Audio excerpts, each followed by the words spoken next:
Court का फैसला आ जाने के बाद ज्ञानवापी मस्जिद के इहाते में एडवोकेट कमिश्नर की कार्रवाई इतवार को मुसलसल दूसरे दिन भी जारी रही। इस दौरान मस्जिद और गुंबद के बाद तहखाने के कुछ हिस्सों की तस्वीरें और वीडियोग्राफी भी की गई।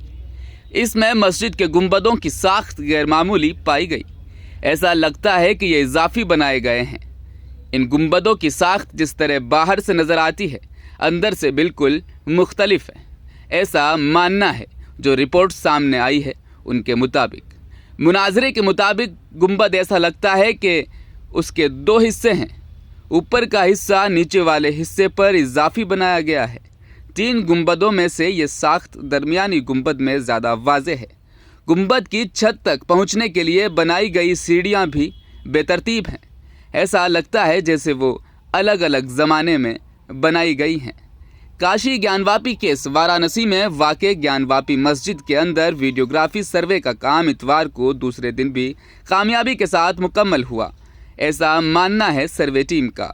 सर्वे की रिपोर्ट 17 मई को अदालत में जमा कराई जाएगी। हर कोई ये जानने के लिए मुतजस्सिस है कि 2 दिन तक जारी रहने वाले सर्वे में क्या पाया गया है। ज्ञानवापी मस्जिद के इहाते में एडवोकेट कमिश्नर की कार्रवाई इतवार को मुसलसल दूसरे दिन भी जारी रही। इस दौरान मस्जिद और गुंबद के बाद तहखाने के कुछ हिस्सों की तस्वीरें और वीडियोग्राफी भी की गई। इसमें मस्जिद के गुंबदों की साख्त गैरमामूली पाई गई है। ऐसा लगता है कि ये इजाफी बनाए गए हैं। इन गुंबदों की साख्त जिस तरह बाहर से नज़र आती है, अंदर से बिल्कुल मुख्तलिफ है। मनाजरे के मुताबिक गुंबद ऐसा लगता है कि इसके 2 हिस्से हैं। ऊपर का हिस्सा नीचे वाले हिस्से पर इजाफी बनाया गया है। 3 गुंबदों में से ये साख्त दरमियानी गुंबद में ज़्यादा वाज़ेह है। गुंबद की छत तक पहुंचने के लिए बनाई गई सीढ़ियां भी बेतरतीब हैं। ऐसा लगता है जैसे वो अलग अलग बनाए गए हैं। तहखाने में बड़ी मिकदार में मलबा और चारों तरफ से ईंटों की दीवारों से बंद एक कमरा भी मिला। कमरा नहीं खोला जा सका था। नंदी के सामने तहखाने के एक हिस्से में जमा मलबा को हटाने के बाद उसमें कलश मिला। एडवोकेट कमिश्नर के साथ साथ मंदिर और मस्जिद के वकला भी कुछ दूसरे हिस्सों का मुआयना करवाना चाहते हैं, इसलिए सर्वे पीर को भी अब जारी रहेगा। तहखाने के कुछ हिस्से से मलबा मिला। सफाई करने वालों ने कुछ मलबा हटा दिया, लेकिन अभी बहुत कुछ बाकी है। इस कोठरी में एक हिस्से में लकड़ी की बड़ी कश्तियाँ रखी हुई हैं और ईंटों की दीवारों का एक कमरा भी चारों तरफ से बंद है। इसमें क्या है कोई नहीं जानता। इन दीवारों के बीचों बीच एक दरवाज़ा भी है जो खोला नहीं जा सकता था। इसका ढांचा ऐसा लगता है जैसे एक खाली हिस्सा दीवारों से बंद कर दिया गया हो। 4 कमरों को छोड़कर टीम एक दिन पहले पहुंची थी। बाकी हिस्सों की छानबीन शुरू हो गई। यहाँ बहुत सी रुकावटें थी। कुछ हिस्सा मलबे से भरा हुआ था और एक में लकड़ी का ढेर था। नंदी के बिल्कुल सामने एक मिट्टी का बहुत बड़ा ढेर था, जिसमें 2 दर्जन मजदूरों को लगाने के बाद उस मलबे को हटाया गया, लेकिन तब भी वो तमाम तरीके से ना हटा। इसी मलबे से कलश के बरामद होने की बात सामने आई है। एडवोकेट कमिश्नर की कार्रवाई में शामिल 52 लोगों की आमद का अमल सुबह 7 बजे से शुरू हो गया था। मदई फरीक को 4 खवातीन मंजू व्यास, सीता साहू, रेखा पाठक, लक्ष्मी देवी अलग अलग ज्ञानवापी के इहाते में दाखिल हुई।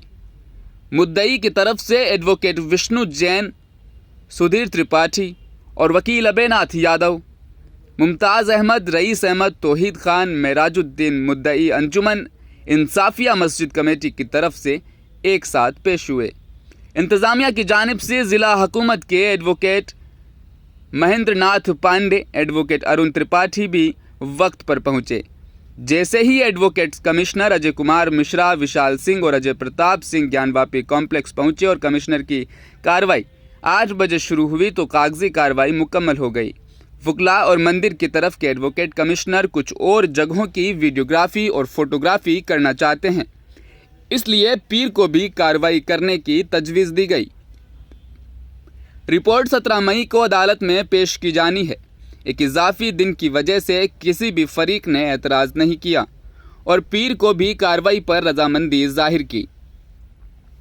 अब तक की कार्रवाई से मुद्दई काफ़ी पुरजोश हैं। उनका कहना है कि मस्जिद के इहाते में इससे कहीं ज़्यादा कुछ देखा जा रहा है जो उन्होंने मुकदमा दायर करते वक्त किया था। दूसरी तरफ मुस्लिम फरीक इसे मुस्तरद करता है। मुस्लिम फरीक का मानना है कि ऐसा कुछ भी नहीं है, बल्कि जानबूझकर मामले को तूल दी जा रही है।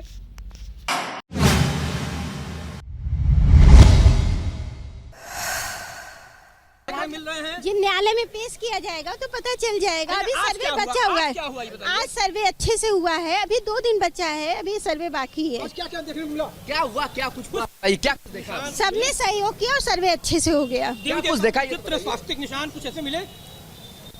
जब न्यायालय में पेश किया जाएगा तो सबको पता चल जाएगा। संतुष्ट है आप? जी मैं संतुष्ट हूँ।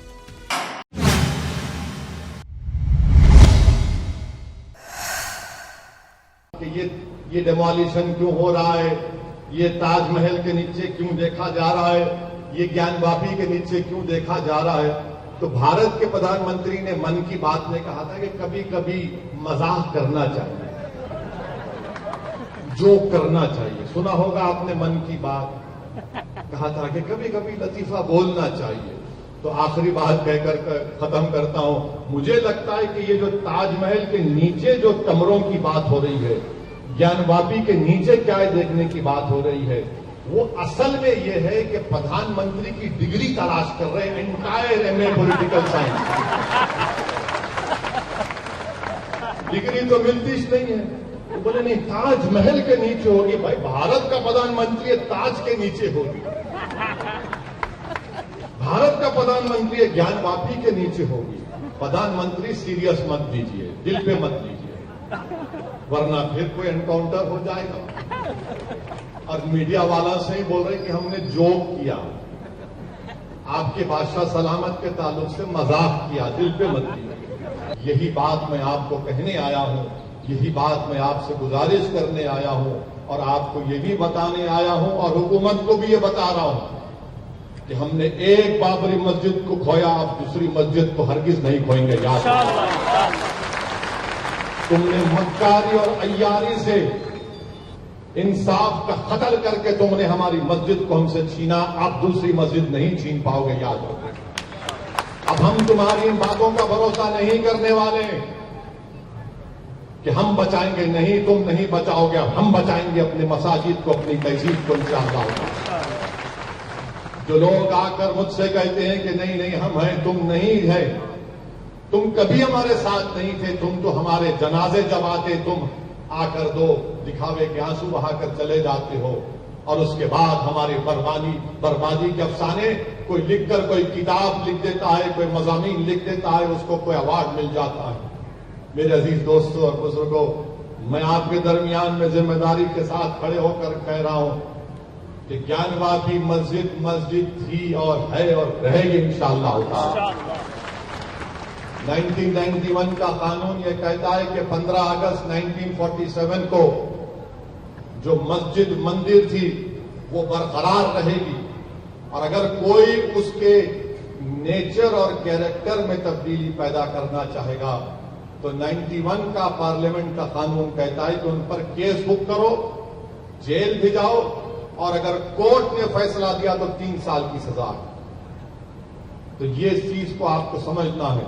चौथी चीज मैं आपको बताना चाह रहा हूं कि ये जो फिरका परस्त ताकतें हैं, और फिरका परस्त ताकतें सिर्फ बीजेपी नहीं है, इसमें कांग्रेस भी है, आम आदमी पार्टी भी है, समाजवादी पार्टी है, ये सब ये चाहते हैं कि मुसलमान सिर्फ घर में मुसलमान रहे, जब घर के बाहर रहे निकले तो मुसलमान ना रहे।